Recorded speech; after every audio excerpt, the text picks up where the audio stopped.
I've put in a thing that's called a swale. It's a water harvesting ditch that runs across the contour of the slope. Not only am I water positive because the swale puts more water back than I use, the well makes me water secure. Paros is not like Australia. Like Australia's pretty tough climate, but Paros is tougher.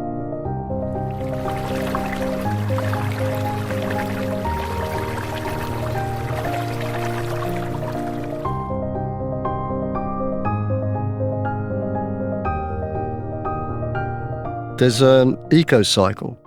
This is the water cycle. You have a natural flow where you get evaporation that goes into clouds. Clouds produce rain. That rain comes down and this cycle happens. To stop that water running away into the ocean and creating all sorts of erosion problems, there's trees and grasses and all sorts of ground covers that are green that have root systems that act as a sponge to absorb that moisture.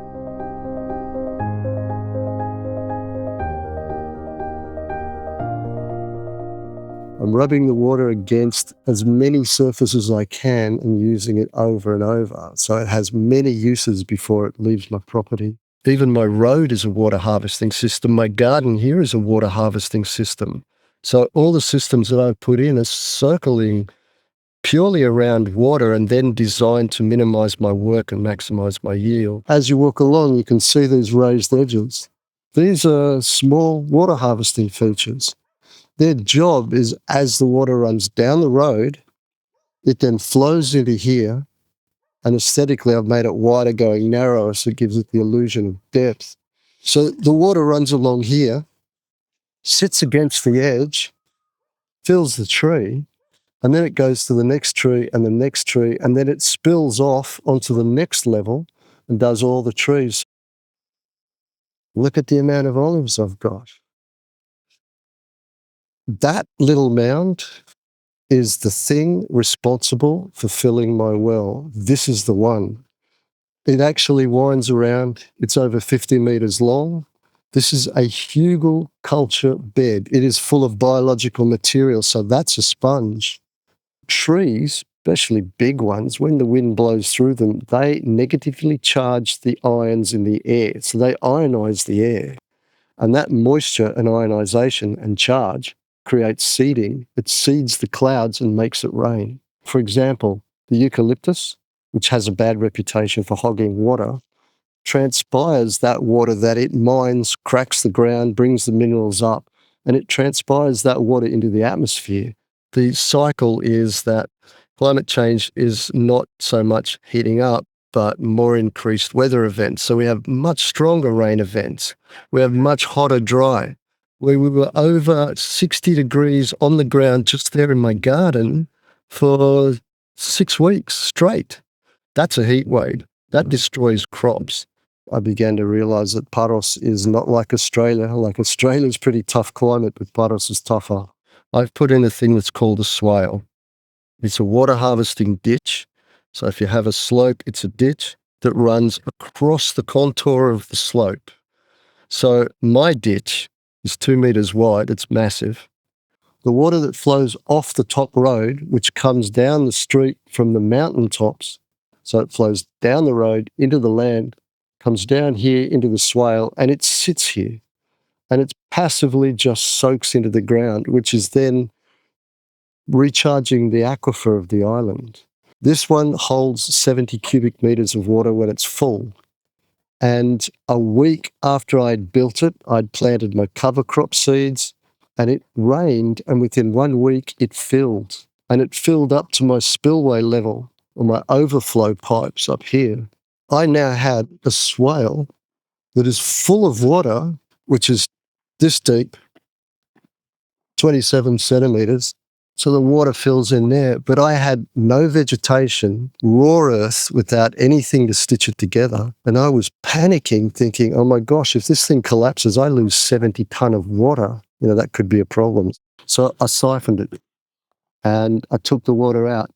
And in my first year, where the rain wasn't its highest, I dumped the water 4 times. I dumped 280 ton of water away. Just went down the way it always goes and always has through millennia. down the river, down into the ocean. Now I soak it into the ground to recharge the aquifer, and that makes this land water positive. I use less water than this puts back.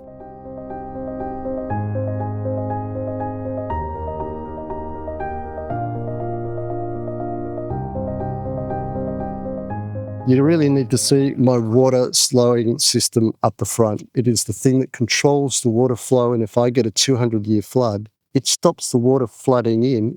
I have a pipe put into my wall that captures the water that flows down. It then goes into 3 civil pipes and a level sill spillway. This level sill is this much higher, 50 mil, higher than the road. So when the water level fills this up, it will backflood when it's hit the capacity of all my pipes. So if I've got my pipe swiveled down to let the water go through into my swale, which is 100 metres away, then the capacity is these 2 pipes. If it exceeds that capacity, it fills and floods back. It'll limit the amount of flow without any electricity.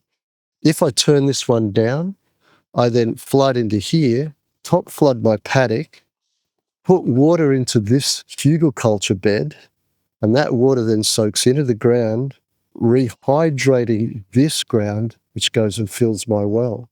Now, not only am I water positive because the swale puts more water back than I use, the well makes me water secure. This is not soil, this is sieved rock. That's basically all it is. Here, to plant a tree, I need a pick and a jackhammer. A shovel doesn't work. To actually dig anything, I've been smashing up the tip of a big sledgehammer because all I break through is rock. So to plant a tree is a major, major problem. Unless you're in a valley, because I have people here come to me and go, I've got no problem. I plant my trees and they grow, and I'm going, you're in a valley, aren't you? In the 50 years this block was left alone, untouched, there was no cultivation, no soil degradation from man's activities. Only the first generation of pioneer bushes came up. They're thorny, they're nasty, they catch fire in summer, etc. But this has a job. All weeds do something for the environment. They're a healing plant. When the wind blows over it, then the airborne nutrients, like from Africa, we've got their dust and the topsoil blows over, it slows it and drops it. So now we're actually gathering soil. Any seeds that are in the atmosphere drop in here, and that comes down into the bottom, and I don't know if I can, not with bare hands, but this is now biologically rich ground and produces soil. I'm now utilising all the food scraps that I have and turning that into food. I dump my waste into the worms. The worms then digest it, spread it through my garden, fertilise my garden, put water into my garden, and then they turn their waste into food for the plants that becomes food for me. I create an eco-cycle. This is my worm farm. This bucket here is worm tea, and that worm tea then goes into this barrel, and then I just turn a tap on, connect my hose, water everything with the worm tea, so I'm putting biologically rich material and inoculants on my trees.